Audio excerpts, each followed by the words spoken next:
Well, Nedra, so stoked to have you back here for this part two. And as we were just discussing, I want to take the opportunity, as you are the expert on boundaries, to really hit the habits show in that direction and talk about yourself and how your own habits, what they are, but if they've evolved since you've instilled healthy boundaries. And yeah, I'm so curious, as I was thinking about doing the show, I'd love to hear from you.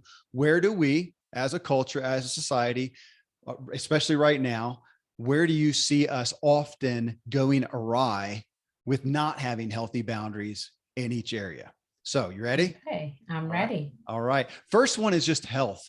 And it's, Mhm. the physical, nutrition, exercise, diet, the things that you do to keep yourself or to steer yourself the direction you want to be health wise. Mm. So the things that I do is I always keep water handy. A few months ago, I went to the car dealership and I forgot my water and I came back with a headache Yeah. because the visit took much longer than I anticipated. And because of COVID, they had no water available. Um, So in that instance, I broke my rule and I said, "Oh, they'll have some water there," and they did not. And so I am a stickler for carrying a water bottle every Beautiful. single place because you never know when you'll get thirsty. And it's so important to have something as essential as water on hand. Yeah.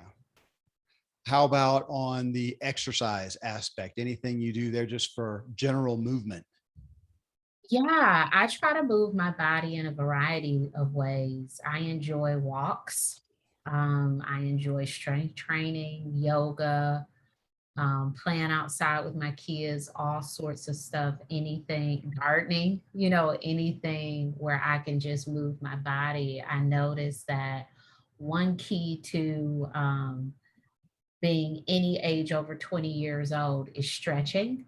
Hmm. um, it's so important to Yeah. stretch, Yeah.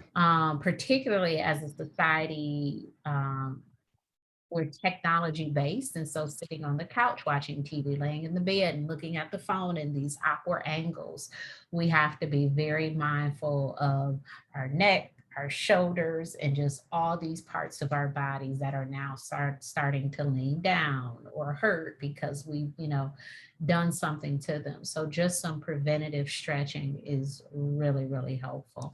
Yeah, that's one of those, kind of along with meditation. It's not one of the areas of my health I most enjoy. I'd rather go, run, work out, do whatever. But my gosh, but at the age that I am, I know it's important. So with you, Nedra, as you have seen your own evolution, have you, as you created boundaries for yourself? I mean, I just know health is an area that we so often look at almost like a luxury Hmm. instead of a necessity. And I know in my own, looking at healthy boundaries, I learned to say, no, this is like taking vitamins. This is good for, it makes me better for everyone else. Did you have any changes, evolution for yourself, or, as a culture, where do you see us often missing with healthy boundaries regarding our health?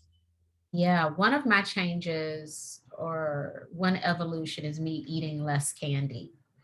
I am Okay. a lover of the stickiest type of candy that you can imagine. So, Starburst, Mambas, red vines, watermelon slices, all sorts of things that really love to stay on your teeth. Yeah. Um, and I have learned the hard way from dental work and just that I can love candy and also not eat it every day, all day. Yeah. And that just having some moderation, even in the things that we like, is really healthy for us. And so I really test myself with trying to have my candy as long as possible and just hold off on eating an entire pack or bag of something and really stretching it out Yeah. and enjoying it, but not devouring it. Yeah. How about on relationships, just healthy relationships? That's one. And you talked about that in the book somewhat Mhm. about, gosh, a lot of, honestly, a lot of things. We could probably make the whole show just about that, things that you cited culturally, but also just in your own life. This is what I was doing.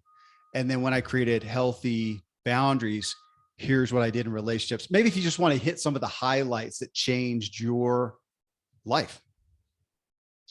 Yeah, the things that I was, doing wrong was allowing things to go on for too long without speaking up. Mhm. I've gotten much better at same day or next day letting someone know that I am bothered by something, creating a boundary. I just think that doing things sooner has really been it's been really helpful. It certainly helps with my sleep and stress level because I'm not thinking about it for days on end or weeks or every time the person calls. It's like, oh, I need to do this in this moment, or I need to do this soon after. And I've tried. I set a boundary earlier this year and I told someone, we'll talk about this later. And my later, I just had to send them a text like 2 minutes later. I couldn't even wait. I couldn't even wait.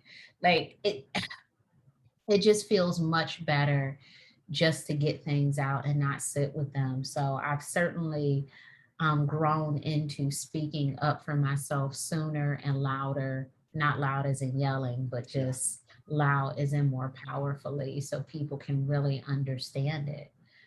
Um, Sticking to my boundaries has really changed. I used to believe that I could tell someone something one Yeah. time and they would magically get it. And if they did not magically get it, I would throw the whole boundary in the trash and declare they won't listen to my boundaries. Right. But there is a process for people to adhere to your boundaries and understand them because this is new for them. You could have been thinking about this thing for a very long time, but this is new and we have to allow them some time to learn what that new thing is. So it's very important that as we are implementing boundaries that we are sure to allow space for them to actually take hold.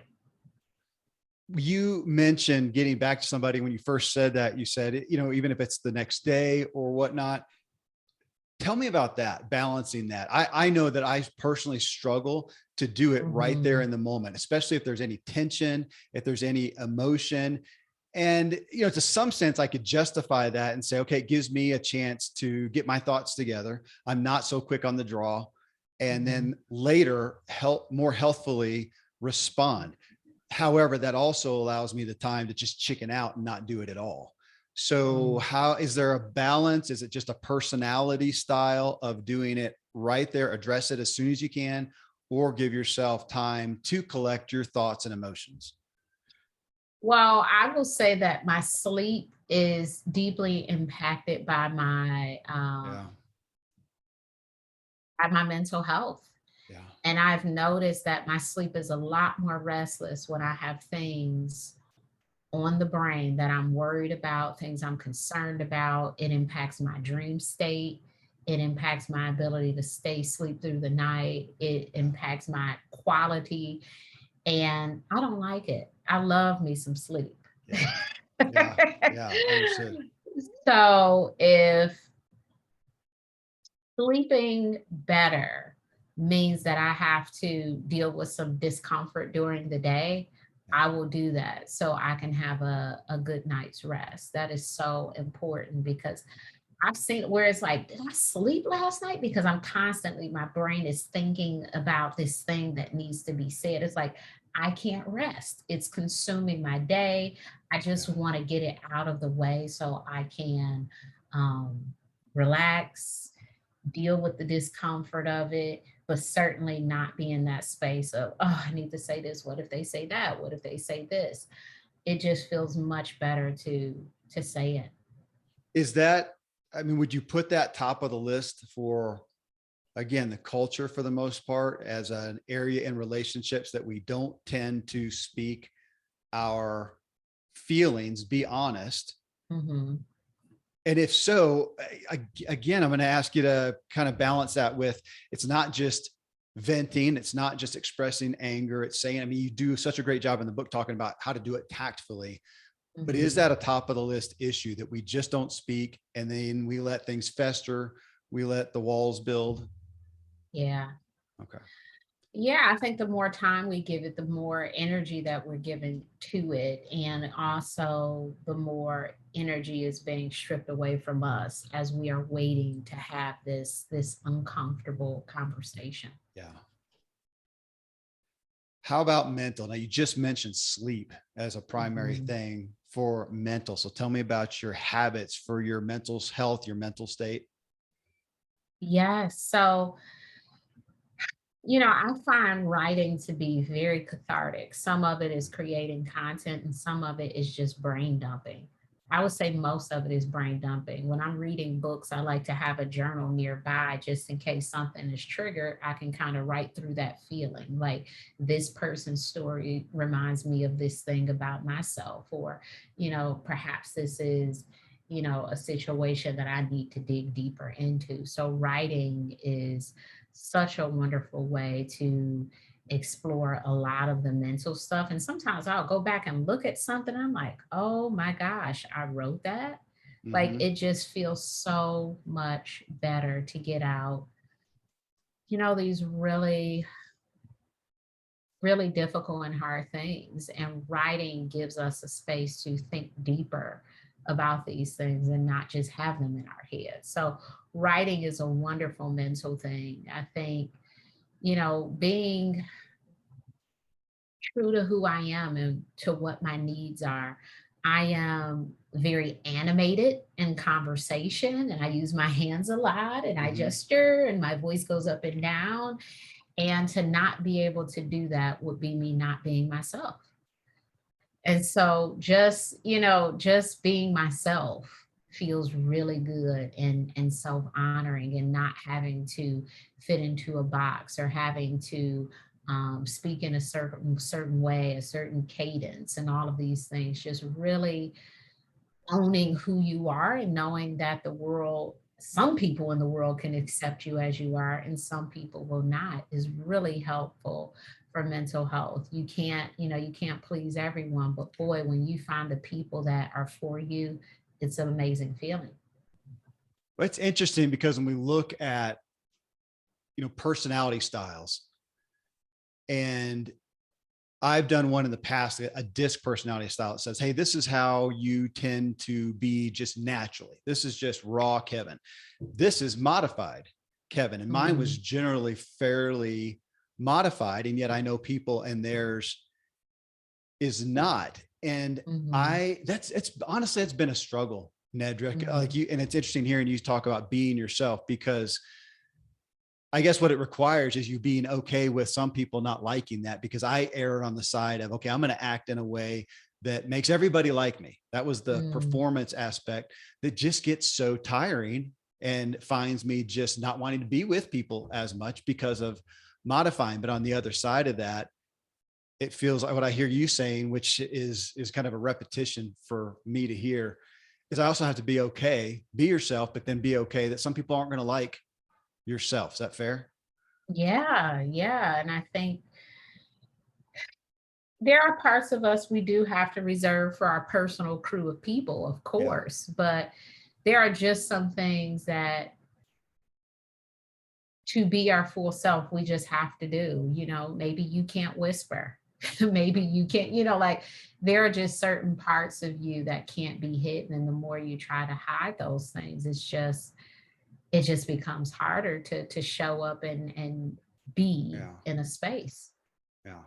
Fair. I've experienced that for sure. Financial is the next one. Tell me about some of your financial habits that have given you good boundaries.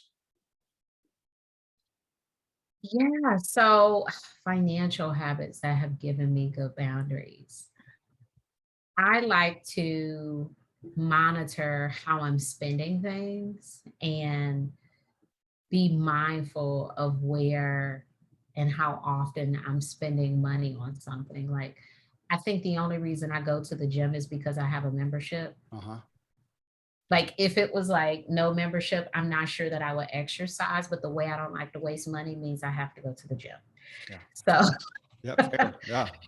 So, just being mindful of how things are spent, going through my credit card bills and making sure I'm actually utilizing all these subscriptions I'm signed up for and how often am I using them? Just being mindful, I think is a beautiful way to take care of yourself financially. And of course, planning. You know, um, I would hate to have people in a position where things are not laid out. So I like to plan. I like to, think about big purchases before they actually happen and plan for them and make sure there's space and take care of things, which means that I have to have a team of people to help me because I am not an accountant. I am not, an estate planner. I am not an advisor, but Mhm. these are particular jobs that other people can have, and it's okay to ask for help and to not feel like I need to have all of those roles myself. And I remember, even, when I was in college, those are things I thought about. I, would read books about money. Just when I had more money, I would know how to handle having more money. So even preparing yourself for the life that you want is really helpful. So it sounds like a boundary that you use financially is one of getting help and delegation, which I join you in that. Thank God for bookkeepers and CPAs. It's one of my favorite checks to write is to the CPA firm.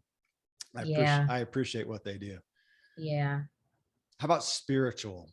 Just in regards to your own faith, bigger picture, greater purpose, what are some of the habits you employ there? One practice is gratitude and grace. It's so important to love the space you're in, to be mindful of the things that are going well, to be thankful for those things, to show appreciation and gratitude. I think that's a wonderful spiritual practice because anytime that we want more, we want contentment, we have to start with appreciation. Yeah. And so gratitude and grace, just knowing that I am a human, I will make mistakes. I am not perfect. There are things that I might not say appropriately. There are things that I might do that unintentionally harm folks. There are things that I might drop. There are things that, I don't know, maybe I'll scratch my shoe up, whatever these things are. Like these are a part of the human experience. And just to give myself some grace for being a human because my heart is not to be mean, to overtalk anyone, to, whatever these things that we do as human. Oh, not paying attention to someone, like any of these things, that is not my heart. But sometimes in my humanness of rushing and having to do this and having, things happen, and just being so graceful with yourself, the same compassion you would extend to a child who makes a mistake. Just being gentle with yourself in that way is a constant practice because we're making mistakes all day. Now you talked right there about grace for yourself. I know you did talk about it, with children and with others as well. I mean, that's an interesting topic. And I know you hit on it in the book, but I want to pull it out here because as you well know, when we talk about boundaries, that's where a lot of people cringe, especially a people pleaser like me. Boundaries, that sounds like not having grace. You talked a minute ago about when you set out a boundary, you communicate, people are often going to forget, remind them again. Obviously you can do that in grace, but it just at face value doesn't feel gracious. I know for somebody like me who knows that I need boundaries. I mean, you just nailed me so much in your book as a classic case of somebody who doesn't have boundaries and is having the negative consequences of that. And yet the hardest part of doing it is it feels hard. Mhm. It doesn't feel like grace. And I know you deal with a lot of people. I'm not alone in that. Mm. There is there are good things that happen after we do really hard things. I know in the moment of the hard things, it's like, oh my gosh, I can't believe that I'm doing this thing. But after that, there's typically a reward. That reward might be having an easier day. It's like, cleaning your desk off on a Friday just makes Monday go a little more smooth. Everything is organized. Who wants to do it? Most people don't.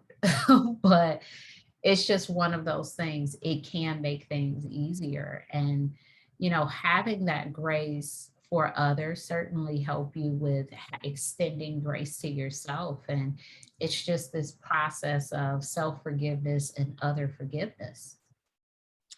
How about career, vocational habits? And you, like many people, most people I have on these shows, you've had success in your career. I mean, you now have a book that is done well and is opening lots of doors, lots more opportunities. And I imagine it also requires some boundaries. So I ask you about the habits, but I'm curious about some of the boundaries you've had to put in place, even recently with the launch of the book and so much more pull for your attention. Mm. I use my no a lot. No, I can't do that. No, my plate is full. I am overloaded. This will not work for me, because I want to continue to make space for the things that brought me to this space, which is, seeing clients, writing, having a community on social media. And then after that, scheduling podcasts and being present for speaking engagements. And Yeah. I noticed early on in the book launch that when I was doing like 5 things a day, I was so like, oh my gosh, I got a headache. I feel like I got a cold. And it's Mhm. of like, what is going on? What was going on is I was doing too much in one day. I'm a therapist, and much of my job is listening. It's not talking for 6 hours straight. It's not.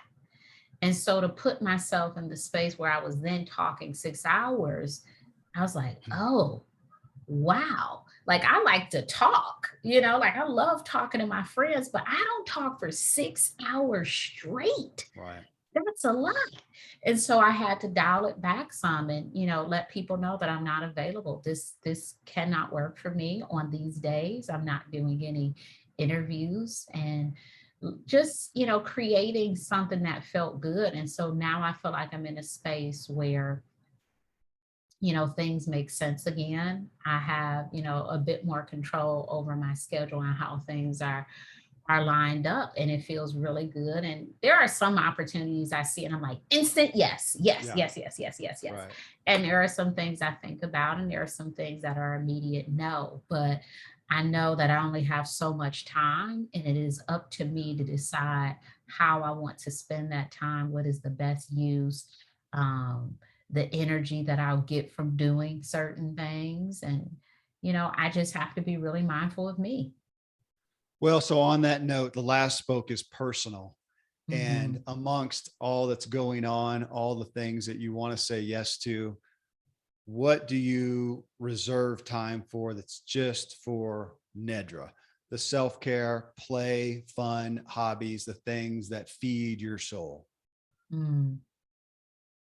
I was talking to a friend about this yesterday. The thing that feeds my soul is watching TV. I love TV. I've always loved TV. I remember when I was a kid and I would start an after school activity, and then I would be like, do I have to do this? Can I just quit? Because I just wanted to go home and watch more TV. Uh, so one thing, I've never had that answer. That's interesting. That's great. Thank you. so one thing that I try to make room for is conscious TV watching. I'm not the sort of person that just has the TV on in the background, but I have an idea of what I want to watch on a particular day at a particular time. I think watching a series or watching a movie is I get the same feeling from it as reading a book, that I get to connect to these stories in a variety of ways, and I love it. So I love TV and podcasts and reading books, and I would say those are the three things that are my favorite hobbies. Um, I have a garden. I love to garden. I love to curate a home that smells good, that's organized, clean, and hopefully I have some bread that I've baked that's in the freezer. So I like the home being the center of the spirit of the house. So really Mm. making sure that all things line up here. Um, yeah, and hobbies, sometimes I think like, do I have enough hobbies? But I feel like TV, reading, gardening, I think those are great hobbies. I think those are great hobbies.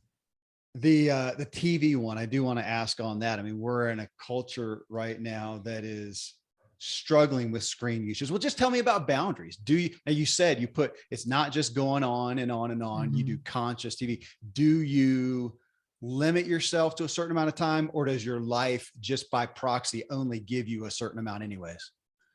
My life by proxy only gives me a Okay. certain amount of time. Like I haven't watched any TV today and it's 2:30 p.m. here. I may start watching TV about 7 to 8.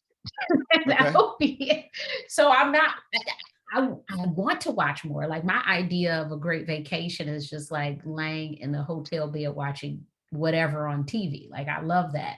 But my life does not line up for me to watch TV all day. So there are moments where I'm able to watch more than others, and all things with boundaries, that TV does not take priority over parenting or, work or any of these things, because now thankfully everything is um streaming. So it's not even like you have to watch TV at a certain time. It's like whenever there is time for you in your life to watch this thing, you can, and it Yeah. could wait 2 weeks.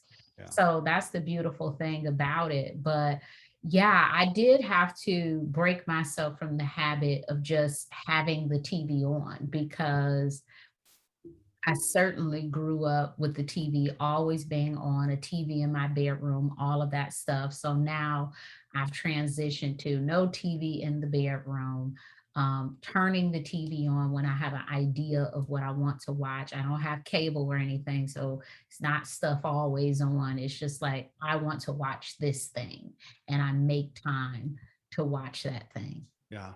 Well, obviously, you have figured out how to be productive even amongst the TV watching, and that's why we get your Yes. book and your clients get your time. And I'm grateful. Thank you for taking that. Thanks for letting me fit within your boundaries. How's that? I'm so grateful for the second time to be worthy of being in there. And thank you for what you're teaching. I'm a happy, grateful student of yours, Nedra. Thanks again.